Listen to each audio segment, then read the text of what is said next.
Of the late Charles Fosu, also known as Daddy Lumba. I'm here representing my entire family today. We'd like to kindly invite you to my father's funeral, which will take place on the 13th of December in Kumasi.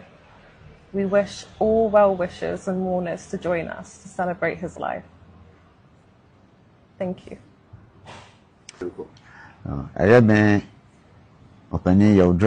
Make us say, a year Charles Kojufusu. I friend Daddy Lumba, ne papa na say.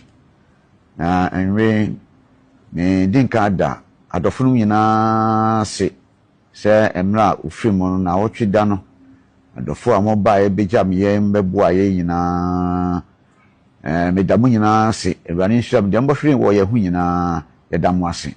Afe edru bra, esese, ye no ne kra na kikra na ne no megina me nananum nyina nemu si adofunum nyina ye se omu nyina mra emeboa yen Ghana man ene adofunum nyina wo miemie nyina megina me nananum nyina nemu nananum no ebinim beba beduru on the 4th a wo nam kwanso eba wo mo eni ha no wo mo ba na mu nyina ba bekan yen ho na mesra adofunum se omu meboa yen eda eye on the 13th December na ye beyi no na ye de betum empem ewo Kumasi Babayara Sports Stadium eno na mesra dofunum ene Ghana man ene abusuani nyina se omomra na ommejam yen emeboa yen senye beya ye nyina betimia akora ye papa ye ba ene ye nua